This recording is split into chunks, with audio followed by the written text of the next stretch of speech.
तो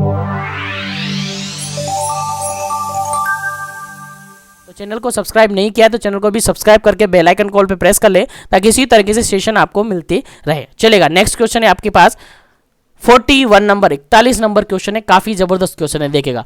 non suppurative complication due to untreated pharyngitis. Question समझ में आया? अनट्रीटेड फेरेंजाइटिस यानी फेरेंस का ट्रीटमेंट नहीं किया गया है, उसके कारण से कॉम्प्लिकेशन आ रहा है उसके कारण से कॉम्प्लिकेशन आ रहा है। कौन सा complication? Non suppurative complication. Question समझ में आ गया? Non suppurative complications due to untreated pharyngitis, यानी नॉन सुपुरेटिव कॉम्प्लिकेशंस आपको बताना है जो कि अनट्रीटेड फेरेंजाइटिस के कारण से हुआ है। कौन सा है? पहला ऑप्शन देखेगा ओटाइटिस मीडिया, सेकंड ऑप्शन देखेगा साइनोसाइटिस, थर्ड ऑप्शन देखेगा पेरिटोन्सिल एब्सिस, और फोर्थ ऑप्शन देखेगा रूमेटॉइड हार्ट डिजीज। चलेगा, जल्दी से आंसर दीजिएगा, क्या करेक्ट आंसर है? नॉन सुपोर्टिव या non suppurative complication due to untreated pharyngitis, pharyngitis को ट्रीटेड नहीं किया है, ट्रीटमेंट नहीं किया है, ट्रीट नहीं किया है, उसके कारण से नॉन सुपरेटिव कॉम्प्लिकेशन कौन सा होगा? जल्दी से आपको आंसर बताना है, फिर उसका करेक्ट आंसर आपको मिलेगा। जल्दी कीजिएगा, 5 सेकंड आपके पास है इस क्वेश्चन के लिए।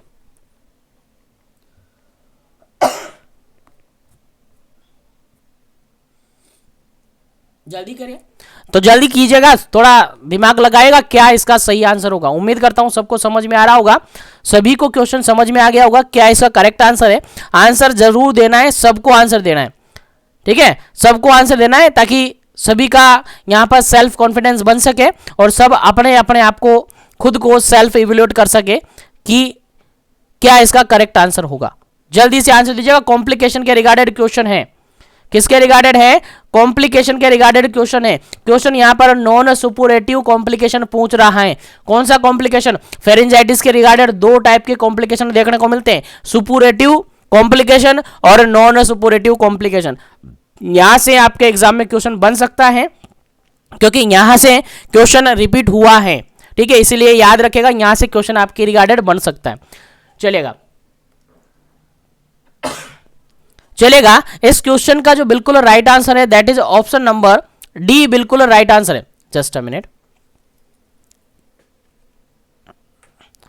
इस क्वेश्चन का जो बिल्कुल राइट आंसर है that is option number D, बिल्कुल करेक्ट आंसर है। ऑप्शन नंबर डी बिल्कुल करेक्ट आंसर है। रूमेटिक हार्ट डिजीज बिल्कुल नॉन सुपुरेटिव कॉम्प्लिकेशन माना जाता है फेरेंजाइटिस का, ठीक है। अगर बात करें, देखेगा, याद रखेगा, अभी बात करते हैं इसके बारे में, इसको नॉन सुपुरेटिव माना जाता है ना, इसलिए इस क्वेश्चन का राइट आंसर क्या हो जाता है आपका? Option number D.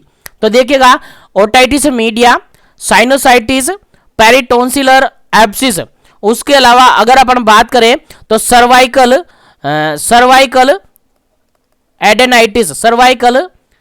एडेनाइटिस, ये हैं, ये 4 सिम्टम्स हैं जो कि सुपुरेटिव सिम्टम्स माने जाते हैं। कौन कौन से? ओटाइटिस मीडिया, साइनोसाइटिस, पेरिटोन्सिलर एब्सिस और सर्वाइकल एडेनाइटिस, ये सारे 4 जो सिम्टम है ये सुपुरेटिव कॉम्प्लिकेशन माने जाते हैं। कौन कौन से? ये ओटाइटिस मीडिया, साइनोसाइटिस, पेरिटोन्सिलर एब्सिस और सर्वाइकल एडेनाइटिस, ये सुपुरेटिव कॉम्प्लिकेशन माने जाते हैं किसके? अनट्रीटेड फेरेंजाइटिस के। और अगर नॉन सुपुरेटिव की बात करें तो नॉन सुपुरेटिव के अंदर एक हो गया आपका रूमेटिक हार्ट डिजीज, और एक और होता है जिसको जनरली अपन कहते हैं पोस्ट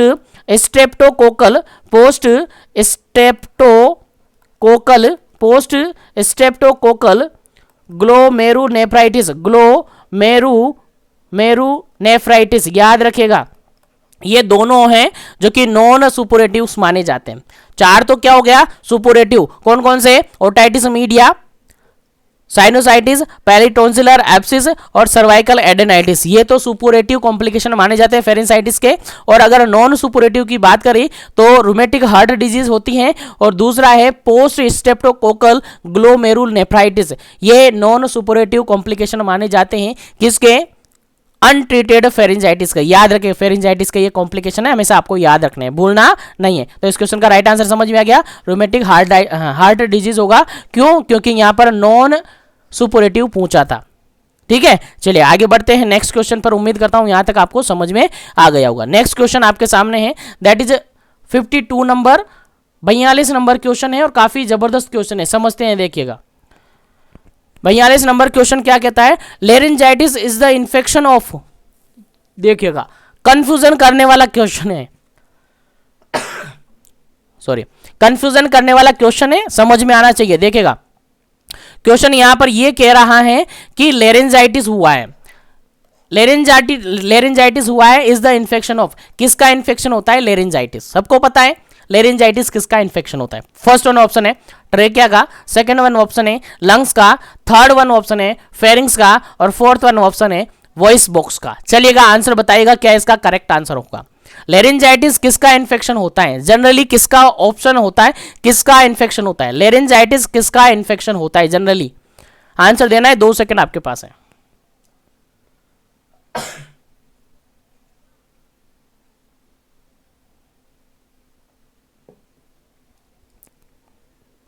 चलिएगा इस क्वेश्चन का जो बिल्कुल राइट आंसर है that is option number D, बिल्कुल राइट आंसर है। वॉइस बॉक्स जिसको क्या कहते हैं? जनरली लेरिंग्स कहते हैं। तो क्वेश्चन कैसे भी बन सकता है, क्वेश्चन यहां पर लेरिंग्स दे देता तो जनरली सब लगा देते हैं लेरिंग्स, लेरिंजाइटिस मतलब लेरिंग्स से रिगार्डेड है, यही ना, सब लगा देते हैं आंसर तो। लेकिन यहां पर क्वेश्चन लेरिंग्स नहीं देकर क्या दे दिया? Voice box. तो वॉइस बॉक्स हो या लेरिंग्स हो, दोनों ही एक ही है, तो इन्फेक्शन किसका होगा? वॉइस बॉक्स का होगा, यानी लेरिंजाइटिस का लेरिंग्स का इन्फेक्शन होगा। और लेरिंग्स के अंदर इन्फेक्शन है तो हम क्या कहेंगे कि लेरिंजाइटिस हुआ है। ठीक है, ट्रेकिया नहीं होगा, लंग्स नहीं होगा, फेरिंग्स नहीं होगा। इस क्वेश्चन का राइट आंसर क्या हो जाएगा? Option number D, voice box बिल्कुल करेक्ट आंसर है। और वॉइस बॉक्स को ही क्या कहते हैं? लेरिंग्स कहते हैं। उम्मीद है आप सबको याद होगा, नहीं याद है तो आप याद रखिएगा क्योंकि आपके एग्जाम में क्वेश्चन रिपीट हो सकता है। चलिएगा नेक्स्ट क्वेश्चन की बात करते हैं। 43 नंबर क्वेश्चन, 43 नंबर क्वेश्चन है और हमारा टारगेट है आज ज्यादा से ज्यादा क्वेश्चन निकालना, तो जल्दी जल्दी क्वेश्चन का आंसर देते रहिए ताकि ज्यादा से ज्यादा क्वेश्चन अपन निकाल सकें। चलेगा नेक्स्ट क्वेश्चन आपके सामने है 43 नंबर क्वेश्चन, 43 नंबर क्वेश्चन। और क्वेश्चन यहां पर यह कहता है acute laryngitis is a temporary condition caused by, question समझ में आ गया? क्वेश्चन ये है acute laryngitis is a temporary condition is caused by. Question simple सा ये है कि जो अक्यूट लेरिंजाइटिस होता है वो किसके कारण से होता है, क्वेश्चन ये पूछा है। एक्यूट लेरिंजाइटिस है जो कि टेम्परेरी कंडीशन मानी जाती है, वो किसके कारण से होती है? पहला ऑप्शन देखेगा an underlying infection, underline infection के कारण से। सेकेंड वन ऑप्शन देखेगा over use of vocal cord, vocal cord के ओवर यूज से। थर्ड वन ऑप्शन देखेगा exposure to harmful chemicals, harmful chemical के एक्सपोजर से। और फोर्थ वन ऑप्शन देखेगा ऑल ऑफ दी अबव। चलिएगा क्या इस करेक्ट आंसर होगा इस क्वेश्चन का? राइट आंसर आपको देना है, देन अपन आगे बढ़ेंगे। राइट आंसर आपको देना है, देन आपको राइट आंसर मिलेगा, फिर आगे बढ़ेंगे। तो जल्दी से इस क्वेश्चन का राइट आंसर बता दीजिएगा कि एक्यूट लेरिंजाइटिस होता है तो उसका कारण क्या होता है?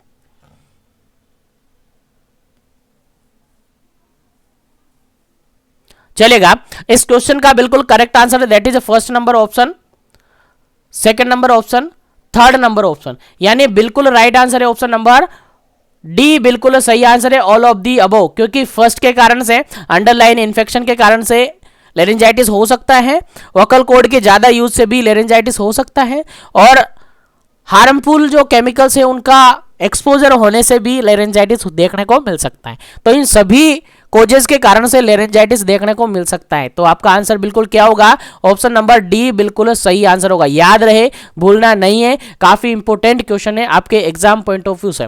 चलिए आगे बढ़ते हैं, सेशन को लाइक और शेयर करते रहे ताकि सभी तक पहुंच जाए, सभी सेशन का बेनिफिट ले सके। आगे बढ़ते हैं, नेक्स्ट क्वेश्चन आपके सामने काफी इंपॉर्टेंट क्वेश्चन है। नेक्स्ट क्वेश्चन है 44 नंबर क्वेश्चन, काफी जबरदस्त क्वेश्चन है, देखिएगा। इंस्पेक्टिंग द लेरिंजाइटिस पेशेंट, लेरिंजाइटिस इन्फेक्शन, लेरिंजाइटिस जो पेशेंट है उसको आप इंस्पेक्शन कर रहे हो, उसको आप देख रहे हो, तो following option, following sign and symptoms. ठीक है, तो क्वेश्चन यहां पर यह कहता है कि लेरिंजाइटिस इन्फेक्शन का पेशेंट है, लेरिंजाइटिस हो रखा है किसी पेशेंट को, और आप उसको ऑब्जर्व कर रहे हो, आप उसको इंस्पेक्शन में ले रहे हो, तो उसके अंदर कौन कौन से क्लिनिकल फीचर देखने को मिलेंगे? उसके अंदर कौन कौन से क्लिनिकल फीचर देखने को मिलेंगे? पहला ऑप्शन है हॉर्सनेसनेस वॉइस, उसकी आवाज हॉर्सनेसनेस देखी जाएगी। बी ऑप्शन है ड्राई माउथ, उसका माउथ ड्राई रहेगा, ड्राई कफ है, ड्राई कफ है तो ड्राई कफ देखने को मिलेगा। सी ऑप्शन है ए एंड बी दोनों, और डी ऑप्शन है नन ऑफ दी अबव। चलिए जल्दी से आंसर बताइएगा क्या इसका करेक्ट आंसर होगा।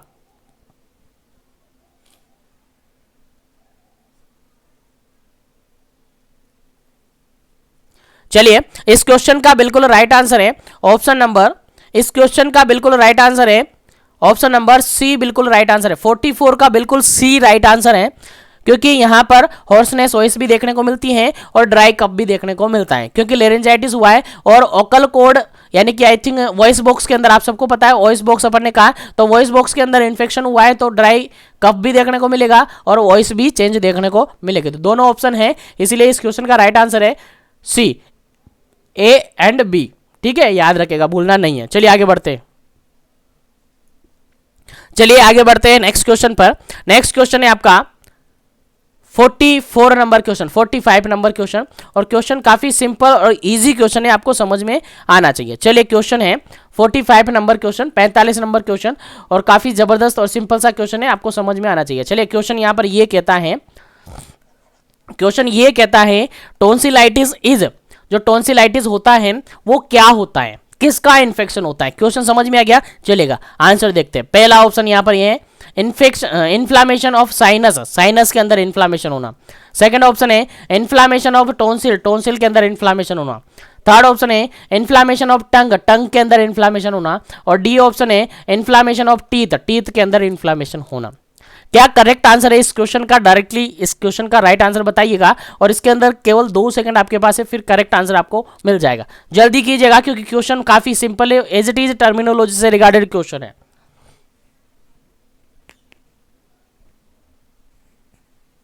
चलेगा, इस क्वेश्चन का जो बिल्कुल करेक्ट आंसर है that is option number B, बिल्कुल करेक्ट आंसर है। इन्फ्लामेशन ऑफ टोंसिल, स्टार्टिंग जब सेशन अपन ने स्टार्ट किया था तभी ऐसा क्वेश्चन आया था, तो मैंने कहा था टोंसिल्स के अंदर अगर इन्फ्लामेशन हो रहा है तो उसको टोंसिलाइटिस कहते हैं।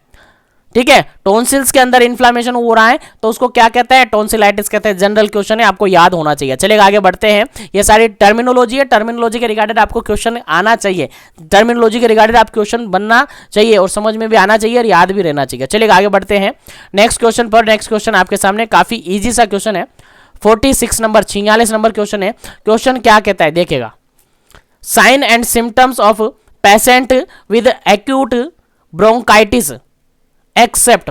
चलेगा, अब बताइएगा आंसर क्या होगा। एक्यूट ब्रोंकाइटिस हुआ है, क्या हुआ है? एक्यूट ब्रोंकाइटिस हुआ है। अब एक्यूट ब्रोंकाइटिस हुआ है तो उस पेशेंट के अंदर कौन सा साइन एंड सिम्टम्स देखने को मिलेगा?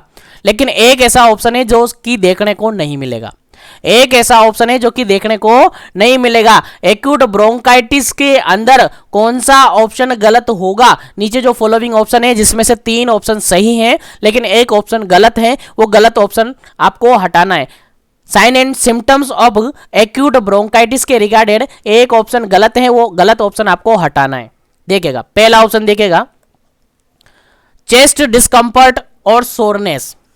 सेकंड ऑप्शन देखिएगा, fever more than 101 degree Fahrenheit. C option देखेगा सोर थ्रोट। डी ऑप्शन देखेगा फटीग।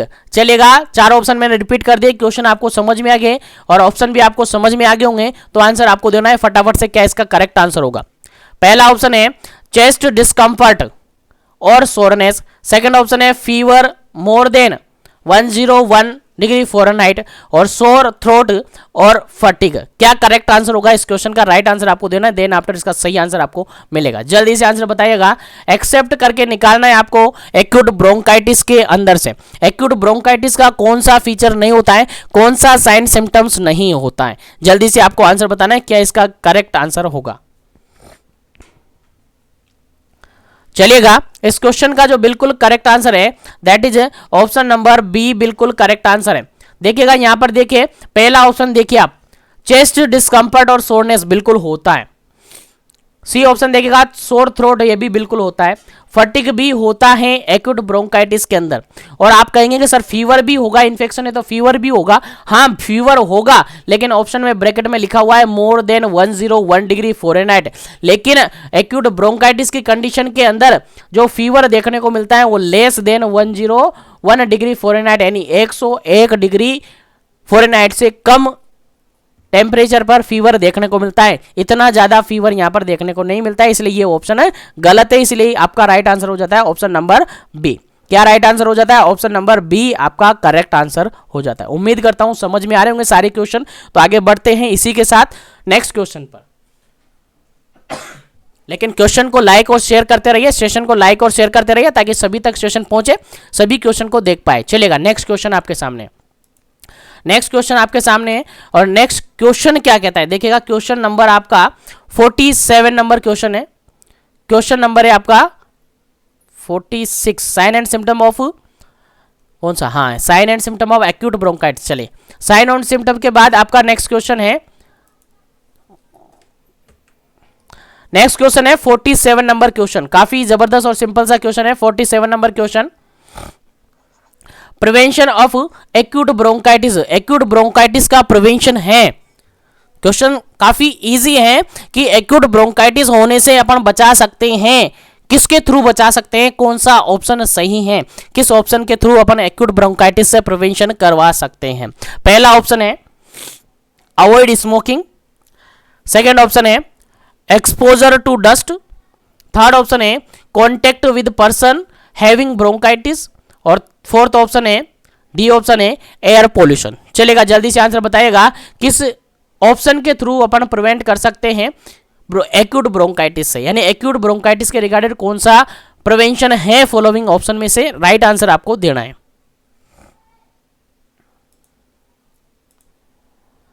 चलेगा, इस क्वेश्चन का जो बिल्कुल राइट आंसर है, इस क्वेश्चन का जो बिल्कुल राइट आंसर है वो है आपका ऑप्शन नंबर ए, बिल्कुल करेक्ट आंसर है अवॉइड स्मोकिंग। अवॉइड स्मोकिंग, क्योंकि स्मोकिंग करने से एक्यूट ब्रोंकाइटिस हो सकता है, लेकिन अगर हम स्मोकिंग को अवॉइड कर रहे हैं, स्मोकिंग को करना नहीं चाह रहे, उसको अवॉइड कर रहे हैं, तो एक्यूट ब्रोंकाइटिस से बचा जा सकता है। ठीक है, आ गया समझ में? तो पहला ऑप्शन बिल्कुल करेक्ट है। अदर ऑप्शन देखें तो एक्सपोजर टू डस्ट, डस्ट से एक्सपोज होंगे तो क्या एक्यूट ब्रोंकाइटिस नहीं होगा? हाँ, इससे तो होगा। और कॉन्टेक्ट विद पर्सन हैविंग, जिस पर्सन को ब्रोंकाइटिस है अगर उससे अपन कांटेक्ट करेंगे तो हमें नहीं होगा क्या? बिल्कुल होगा। एयर पोल्यूशन है तो हमें बिल्कुल एक्यूट ब्रोंकाइटिस हो सकता है। तो तीनों ऑप्शन क्या है? गलत हैं। इनसे क्या हो सकता है? एक्यूट ब्रोंकाइटिस हो सकता है, लेकिन अगर आप स्मोकिंग को अवॉइड करेंगे तो इससे आप बचा जा सकता है, इससे एक्यूट ब्रोंकाइटिस से बचा जा सकता है। तो इस क्वेश्चन का जो बिल्कुल करेक्ट आंसर है that is option number A, option number first बिल्कुल करेक्ट आंसर है अवॉइड स्मोकिंग। चलिएगा, आगे बढ़ते हैं नेक्स्ट क्वेश्चन पर। नेक्स्ट क्वेश्चन है आपका क्वेश्चन नंबर 58। क्वेश्चन नंबर 58 और काफी इजी सा क्वेश्चन है, समझने की कोशिश कीजिएगा, आपको इजीली समझ में आएगा। चलिए, क्वेश्चन यहां पर यह कहता है risk factor of pneumonia, pneumonia के रिगार्डेड रिस्क फैक्टर है, यानी किसके कारण से न्यूमोनिया जनरली हो सकता है, उसके रिस्क फैक्टर आपको बताने हैं। पहला ऑप्शन देखिएगा सिगरेट स्मोकिंग, सेकंड ऑप्शन देखेगा अल्कोहलिज्म, थर्ड ऑप्शन देखेगा ए एंड बी, और फोर्थ ऑप्शन देखेगा none of the above, none of the above. जल्दी से आंसर बताइएगा क्या इसका करेक्ट आंसर होगा। तो आई थिंक क्वेश्चन का आंसर समझ में आ गया होगा आपको। क्वेश्चन समझ में आ गया तो आंसर भी समझ में आ गया। बिल्कुल इस क्वेश्चन का राइट आंसर आपको देना है, 2 सेकंड आपके पास है, फिर करेक्ट आंसर आपको बताया जाएगा।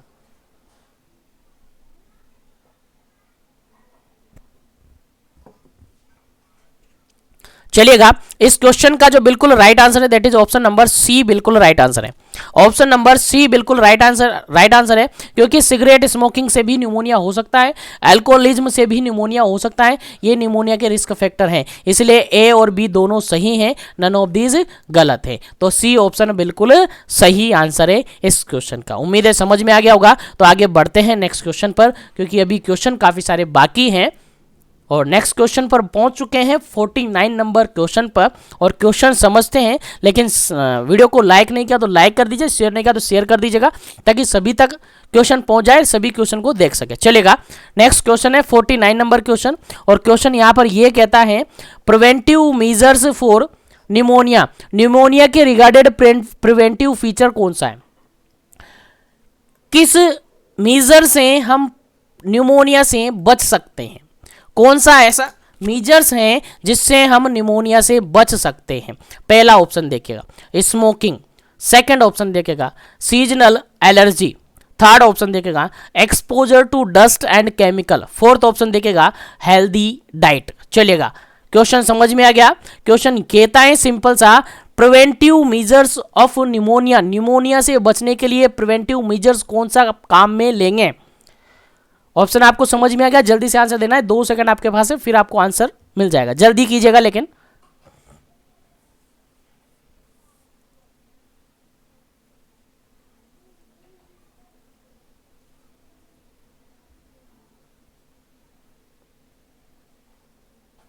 चलेगा, इस क्वेश्चन का जो बिल्कुल राइट आंसर है that is option number D, बिल्कुल राइट आंसर है। ऑप्शन नंबर डी बिल्कुल राइट आंसर है। क्यों? क्योंकि स्मोकिंग करने से तो निमोनिया हो सकता है, सीजनल एलर्जी है तब भी निमोनिया हो सकता है, एक्सपोज हो रहे हैं आप डस्ट और केमिकल से तो भी निमोनिया हो सकता है, लेकिन अगर हेल्दी डाइट आप लेंगे तो इससे बचा जा सकता है। तो ऑप्शन के अकॉर्डिंग यहाँ पर इसका राइट आंसर होता है ऑप्शन नंबर डी। ऑप्शन के अकॉर्डिंग बिल्कुल राइट आंसर है ऑप्शन नंबर डी, बिल्कुल सही आंसर है। निमोनिया को बचा जा सकता है, निमोनिया से बचा जा सकता है हेल्दी डाइट लेकर, अकॉर्डिंग टू ऑप्शन बिल्कुल करेक्ट आंसर है डी ऑप्शन। चलिएगा, आगे बढ़ते हैं नेक्स्ट क्वेश्चन पर, और नेक्स्ट क्वेश्चन है आपका 50 नंबर क्वेश्चन। नेक्स्ट क्वेश्चन है आपका 50 नंबर क्वेश्चन, और 50 नंबर क्वेश्चन काफी इजी क्वेश्चन है, लेकिन आपको कंफ्यूज कर सकता है क्योंकि आपने कहीं पढ़ा नहीं होगा। आपको कंफ्यूज कर सकता है क्योंकि आपने कहीं पढ़ा नहीं होगा, और इसीलिए मैं आप सबसे कहना चाहूंगा, जो भी कैंडिडेट अगर अभी तक अपने मॉड्यूल्स को उठाकर नहीं देखते हैं तो उन सभी कैंडिडेट से कहना चाहूँगा, जो भी कैंडिडेट अभी क्लास में प्रेजेंट हैं वो कैंडिडेट, और जो बाद में देखेंगे इस सेशन को, वो सभी कैंडिडेट जो भी सीसीएच कर रहे हैं, यानी बीपीसीसीएचएन कोर्स को कर रहे हैं अभी, जिनका एग्जाम आने वाला है, उन सबसे कहना चाहूँगा अपनी मॉड्यूल्स जो यूनिवर्सिटी ने आपको भेजी है, आपको यूनिवर्सिटी की तरफ से मिली हैं, उनको एटलीस्ट एक बार जरूर नजरें घुमाए, ताकि सभी क्वेश्चन आपकी नज़रों के सामने रहे और वहाँ पर कोई क्वेश्चन आता है तो उनको आप कर सके। चलेगा, आगे बढ़ते हैं नेक्स्ट क्वेश्चन पर। नेक्स्ट 50 नंबर क्वेश्चन है, और 50 नंबर क्वेश्चन के अंदर आपका क्वेश्चन ये पूछा जा रहा है, final stage of pneumonia. Pneumonia का फाइनल स्टेज कौन सा होता है?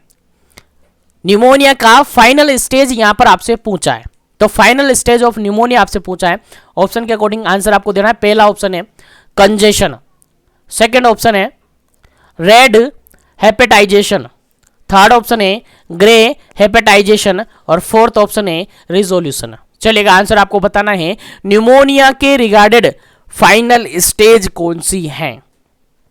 निमोनिया के रिगार्डेड फाइनल स्टेज कौन सी है, जल्दी से आंसर देना है। 5 सेकंड आपको देता हूं, उसके बाद करेक्ट आंसर आपको मिलेगा। जल्दी कीजिएगा, फाइनल स्टेज बतानी है आपको।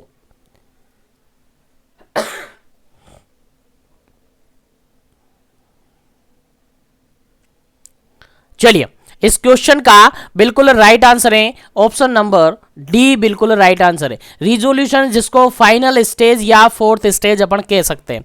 जनरली अगर अपन बात करें निमोनिया की स्टेजेस के बारे में, तो जनरली निमोनिया की 4 स्टेजेस काउंट की जाती है। जनरली निमोनिया की 4 स्टेजेस काउंट की जाती है। सर कौन कौन सी? अगर बात करें कौन कौन सी, तो पहली स्टेज होती है निमोनिया की, दैट इज अ कंजेशन। पहली स्टेज होती है निमोनिया की, that is a congestion. Second stage होती है निमोनिया की, दैट इज रेड हिपेटाइजेशन। याद रखिएगा, और जो भी कनेक्टेड है नोट कर लीजिएगा अपनी नोटबुक में, ताकि अगर क्वेश्चन आता है आपके एग्जाम में तो आप इजीली इसको सोल्व कर पाए। उसके अलावा अगर बात करें थर्ड स्टेज की, दैट इज ग्रे हिपेटाइजेशन।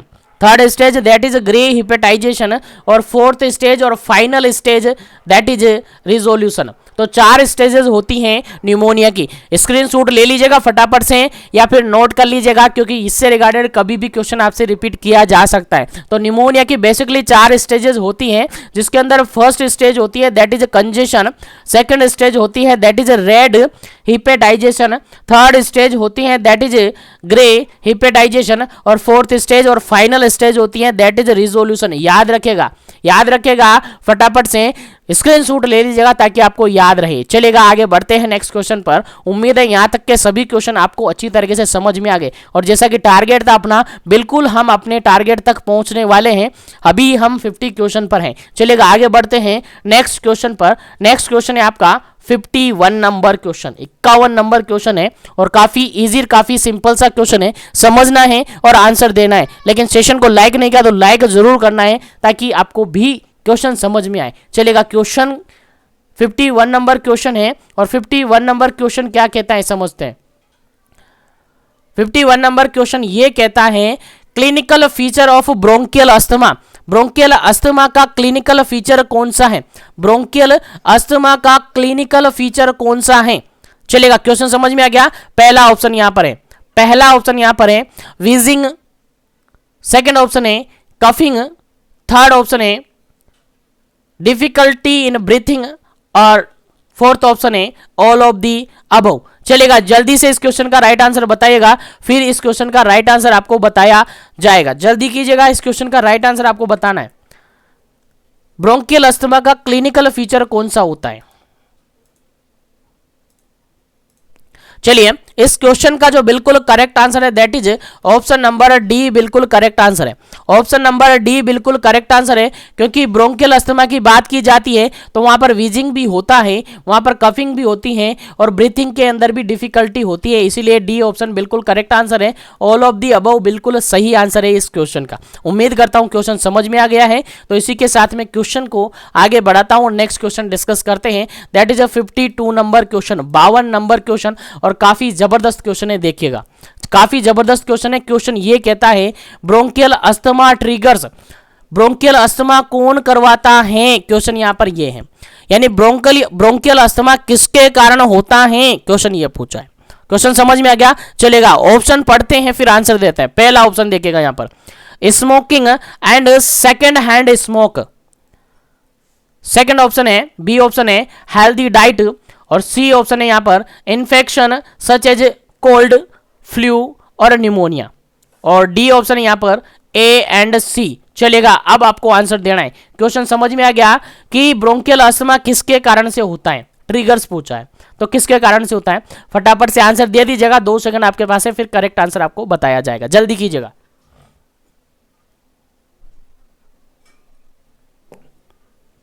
चलेगा, इस क्वेश्चन का जो बिल्कुल करेक्ट आंसर है that is option number D बिल्कुल करेक्ट आंसर है, क्योंकि पहला जो ऑप्शन है स्मोकिंग और सेकंड हैंड स्मोक, यानी स्मोकिंग करने से ब्रोंकियल अस्थमा हो सकता है। उसके अलावा सी ऑप्शन है infection like cold, flu, pneumonia, इनके कारण से भी ब्रोंकियल अस्थमा हो सकता है। लेकिन अगर कोई पर्सन हेल्दी डाइट ले रहा है तो उसके कारण से क्या नहीं होगा, ब्रोंकियल अस्थमा नहीं होगा। इसलिए बी ऑप्शन गलत ऑप्शन यहां पर है।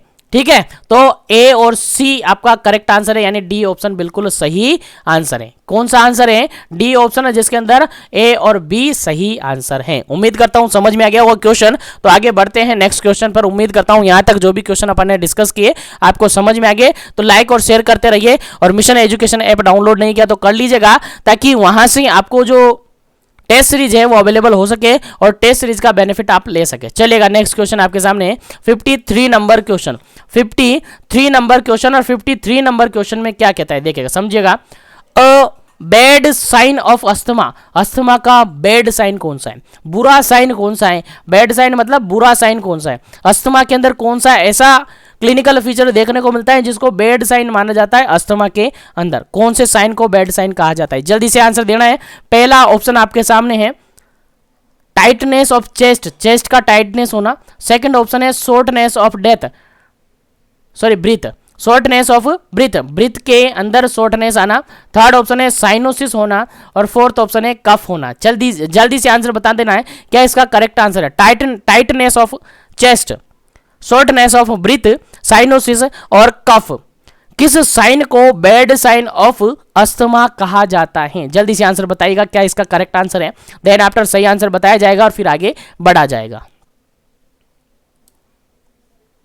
चलेगा, इस क्वेश्चन का जो बिल्कुल राइट आंसर है that is option number C, cyanosis is the bad sign, cyanosis is the bad sign for asthma या bad sign is in asthma. Asthma के कारण से अगर बॉडी के अंदर साइनोसिस देखने को मिला है that is a bad sign माना जाता है। क्यों माना जाता है? क्योंकि साइनोसिस एज अ कॉम्प्लिकेशन अपन कह सकते हैं। साइनोसिस कब होता है? जब किसी बॉडी पार्ट को बिल्कुल भी ऑक्सीजन सप्लाई नहीं हो रही है, बिल्कुल ऑक्सीजन सप्लाई नहीं हो रही है और बिल्कुल ऑक्सीजन सप्लाई नहीं हो रही है तो उस बॉडी पार्ट के अंदर डिस्कलरेशन और स्किन के अंदर ब्लूइश डिस्कलरेशन देखने को मिलता है, उसी को साइनोसिस कहते हैं, जो कि बैड साइन है। कफ तो जनरली हो सकता है, टाइटनेस हो सकता है चेस्ट और ब्रीथिंग के अंदर शॉर्टनेस हो सकती है, इनको बैड साइन नहीं कहेंगे, लेकिन साइनोसिस को बैड साइन बिल्कुल माना जाता है। याद रखिएगा क्वेश्चन रिपीट हुआ है और आपके एग्जाम में भी रिपीट हो सकता है। चलिएगा मैं आगे बढ़ता हूं नेक्स्ट क्वेश्चन पर। नेक्स्ट क्वेश्चन आपके सामने 54 नंबर क्वेश्चन, 54 नंबर क्वेश्चन, और क्वेश्चन काफी जबरदस्त है। क्वेश्चन ये कहता है कोजेज ऑफ हिमोप्टाइसिस एक्सेप्ट। क्वेश्चन समझ में आ गया? क्वेश्चन यहां पर ये कह रहा है कि जो हिमोप्टाइसिस होता है, हिमोप्टाइसिस मतलब आप सबको पता है, अभी थोड़ी देर पहले ये क्वेश्चन अपन ने डिस्कस किया था। हिमोप्टाइसिस मतलब जनरली जो स्पूटम होता है उसके अंदर क्या होना? ब्लड आना, यानी कफिंग के अंदर ब्लड आना, वही होता है हिमोप्टाइसिस। तो जनरली उसका कारण होता है, हिमोप्टाइसिस का कारण होता है, एक्सेप्ट करके पूछना है। यानी नीचे दिए गए फॉलोइंग ऑप्शन में से 3 सही ऑप्शन है जो कि हिमोप्टाइसिस करवा सकते, लेकिन एक ऐसा ऑप्शन है जो कि हिमोप्टाइसिस नहीं करवाता है। तो कौन सा ऑप्शन है? पहला ऑप्शन देखिएगा pulmonary TB, pulmonary tuberculosis. Second option है ब्रोंकाइटिस और थर्ड ऑप्शन है पल्मोनरी एम्बोलिज्म। फोर्थ ऑप्शन है मेनिंजाइटिस। जल्दी से इसका आंसर देना है, क्या इस क्वेश्चन का राइट आंसर होगा। देन अपन आगे बढ़ेंगे नेक्स्ट क्वेश्चन पर। जल्दी से आंसर देना है।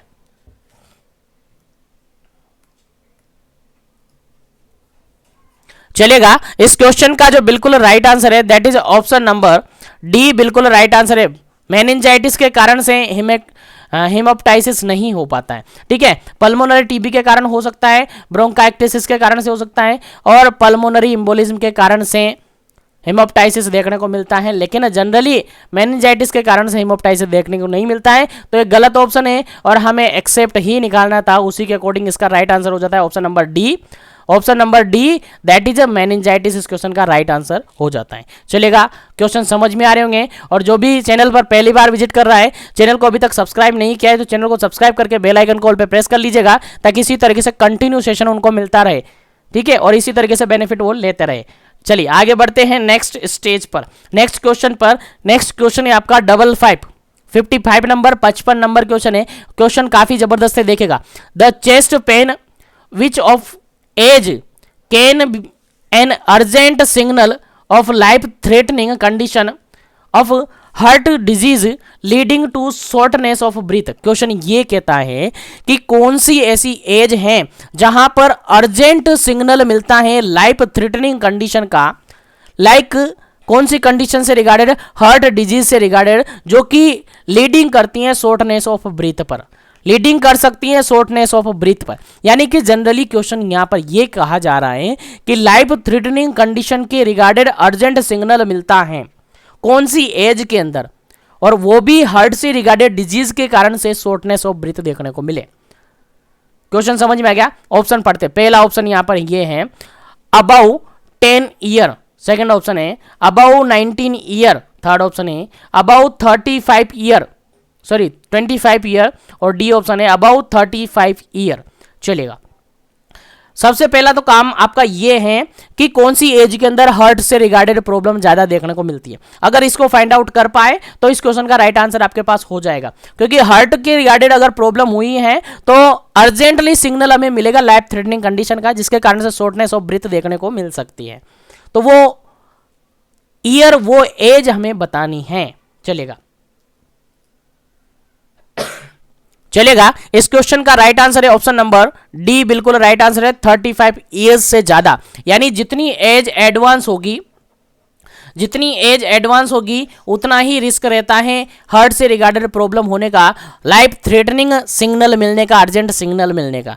ठीक है, तो एडवांस एज के अकॉर्डिंग अपना सबसे एडवांस एज है अबाउट 35 ईयर्स। बिल्कुल करेक्ट आंसर है इस क्वेश्चन का, राइट आंसर है option number D, about 35 years. चलिए आगे बढ़ते हैं नेक्स्ट क्वेश्चन पर। नेक्स्ट क्वेश्चन है आपका 56 नंबर क्वेश्चन, काफी जबरदस्त क्वेश्चन है, समझते हैं और आंसर देते हैं। 56 नंबर क्वेश्चन है, काफी जबरदस्त है, देखिएगा। Causes of acute chest pain except. Question समझ में आ गया?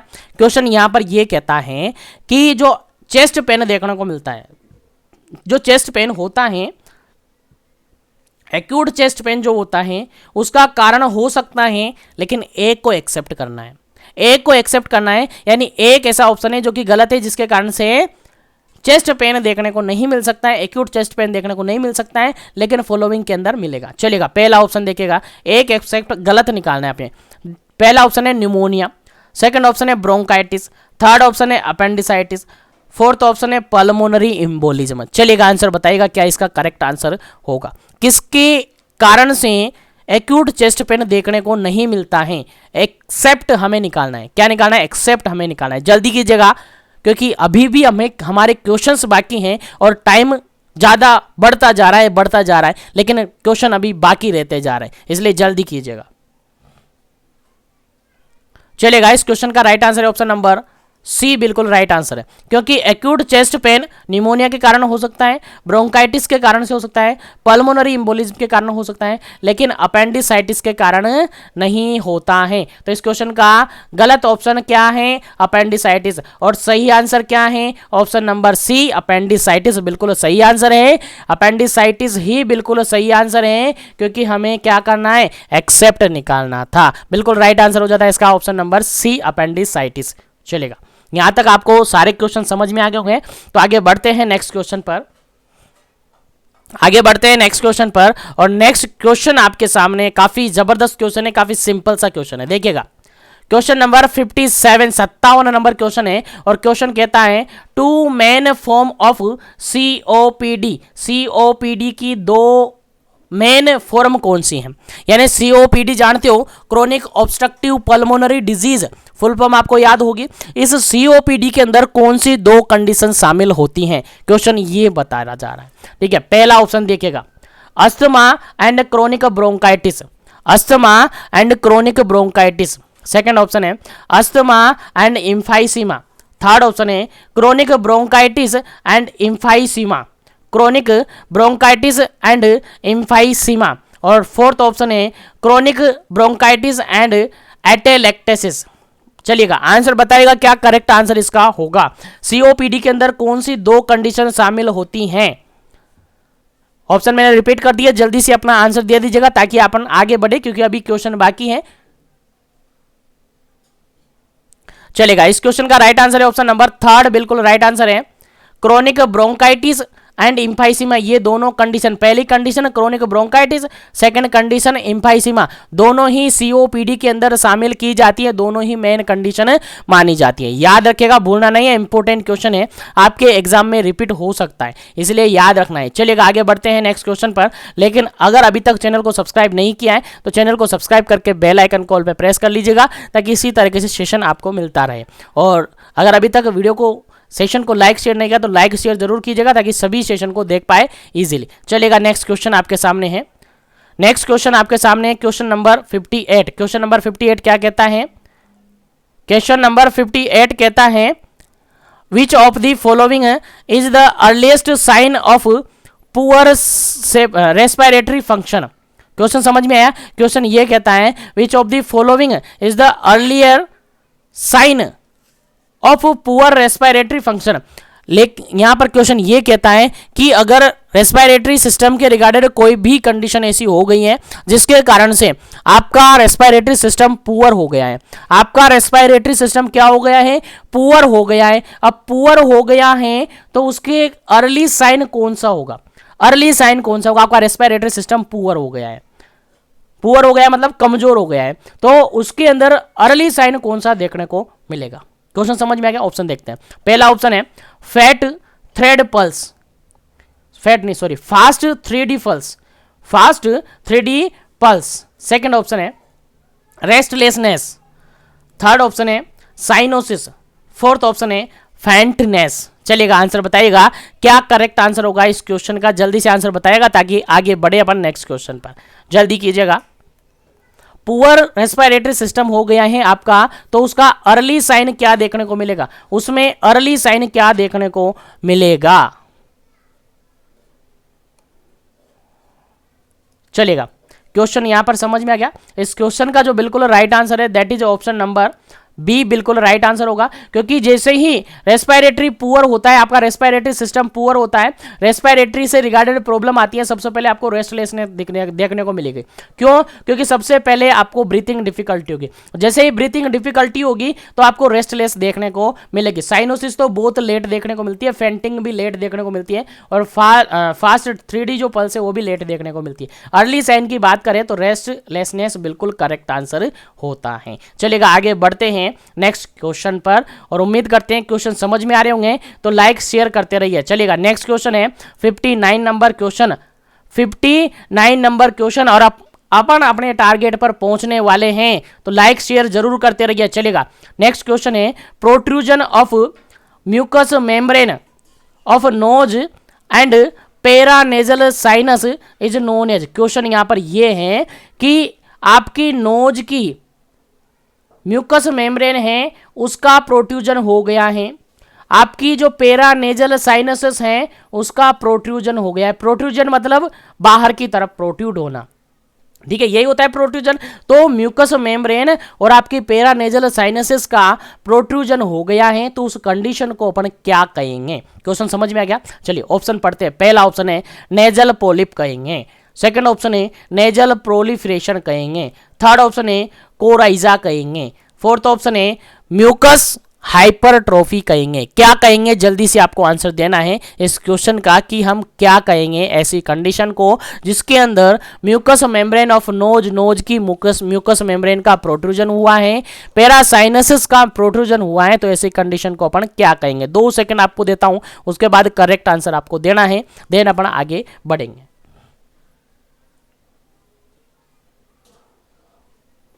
चलिएगा इस क्वेश्चन का जो बिल्कुल राइट आंसर है that is option number first. Option number first nasal polyps कहा जाता है अगर नोज की म्यूकस मेम्ब्रेन और पेरानेजल साइनसेस का प्रोट्रूजन होता है, तो ऐसी कंडीशन को कहा जाता है नेजल पोलिप्स कहा जाता है। याद रखिएगा, रिपीटेडली क्वेश्चन पूछा हुआ है, काफी इंपॉर्टेंट क्वेश्चन है ये क्वेश्चन, इसलिए आपको याद रखना है। चलेगा आगे बढ़ते हैं नेक्स्ट क्वेश्चन पर, और हम टारगेट पर पहुंचने वाले हैं, तो वीडियो को ज्यादा से ज्यादा लाइक कर दे, शेयर कर दे। जो भी पहली बार विजिट कर रहे हैं, बार बार विजिट करते, चैनल को अभी तक सब्सक्राइब नहीं किया है, लाल रंग अभी तक सब्सक्राइब लाल हो रखा है तो उसको काला कर दे फटाफट से, और बेल आइकन कॉल पे प्रेस कर दे ताकि इसी तरीके से सेशन आपको मिलता रहे। चलेगा नेक्स्ट क्वेश्चन है आपके पास 60 नंबर क्वेश्चन, 60 नंबर क्वेश्चन, और यहां पर क्वेश्चन ये कहता है कि highest risk of respiratory failure in present in, देखिएगा क्वेश्चन यहां पर ये है सॉरी, क्वेश्चन यहां पर ये कहता है कि किस पेशेंट के अंदर रेस्पिरेटरी फेलियर सबसे ज्यादा देखने को मिलता है, किस पेशेंट के अंदर रेस्पिरेटरी फेलियर सबसे ज्यादा देखने को मिलता है। क्वेश्चन ये आपके पास है, आंसर आपको देना है। क्वेश्चन उम्मीद है समझ में आ गया होगा। तो क्वेश्चन आपके पास पहला ऑप्शन देखिएगा, क्लाइंट विद अस्थमा, ऐसा पेशेंट जिसको अस्थमा है। सेकंड ऑप्शन है क्लाइंट विद सीओपीडी, ऐसा पेशेंट जिसको सीओपीडी है। थर्ड ऑप्शन है क्लाइंट विद पेरिकार्डाइटिस, ऐसा पेशेंट जिसको पेरिकार्डाइटिस है। फोर्थ ऑप्शन है क्लाइंट विद निमोनिया, ऐसा पेशेंट जिसको निमोनिया है। चलिए बताइए कौन से पेशेंट के अंदर रेस्पिरेटरी फेलियर देखने को मिलेगा, हाईएस्ट रिस्क देखने को मिलेगी। अस्थमा, सीओपीडी, पेरिकार्डाइटिस और निमोनिया। जल्दी से आपको आंसर देना है ताकि आगे बढ़े अपन नेक्स्ट क्वेश्चन पर।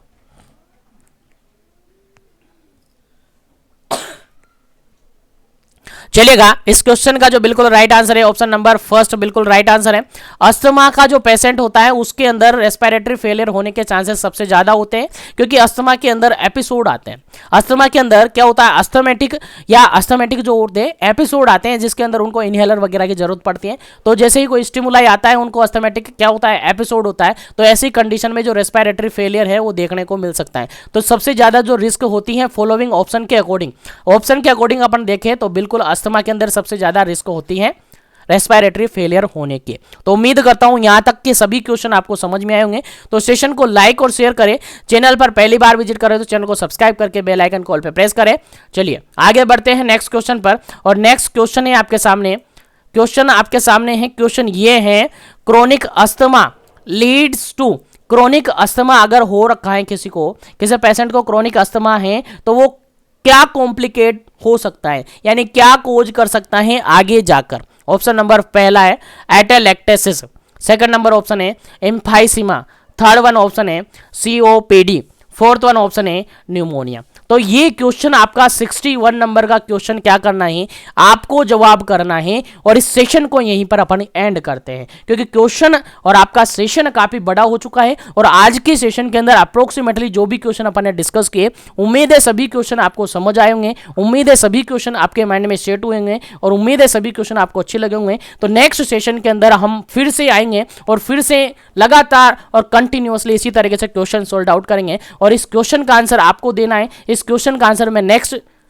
सेशन के अंदर आपको बताऊंगा। क्वेश्चन का आंसर कैसे टाइप करना है आपको कमेंट सेक्शन के अंदर क्रोनिक अस्थमा के रिगार्डिंग आपको डालना है क्वेश्चन नंबर 61। फिर आपको डालना है ए ऑप्शन है तो ए, बी है तो बी, सी है तो सी और डी है तो डी, इस तरीके से ऑप्शन डालना है और सबमिट कर देना है। और क्वेश्चन मेरे पास पहुंच जाएगा और मैं आपके कमेंट्स को जरूर विजिट करूंगा। तो उम्मीद करता हूं सेशन आपको अच्छा लगा होगा, और उम्मीद करता हूं सेशन आपको समझ में आ गया होगा, और उम्मीद करता हूं आपने मिशन एजुकेशन ऐप पर जो टेस्ट सीरीज जारी हो रखी है, टेस्ट सीरीज स्टार्ट है, उसको ज्वाइन कर लिया होगा। नहीं किया तो कर लीजिएगा, क्योंकि टाइमिंग बहुत कम है और सेशन के अंदर और टेस्ट सीरीज के अंदर काफ़ी कुछ वहाँ पर मिलने वाला है। काफ़ी daily up to date test series वहाँ पर आपको मिलने वाली है। और मैं आपसे कह दूँ, अगर आपने टेस्ट सीरीज ले ली और टेस्ट सीरीज को पॉजिटिविटी के साथ, कंसंट्रेशन के साथ आपने उसमें पॉजिटिविटी होकर अगर काम किया, आपने स्टडी की, तो 100% काफ़ी इंप्रूवमेंट आपके अंदर देखने को मिलेगा। तो आज के सेशन को मैं यहीं पर फिनिश करूंगा, मिलूंगा नेक्स्ट सेशन के अंदर जल्द ही। जब तक के लिए बने रहे जीवन एजुकेशन के साथ। Wish you all the best. Thank you very much for joining.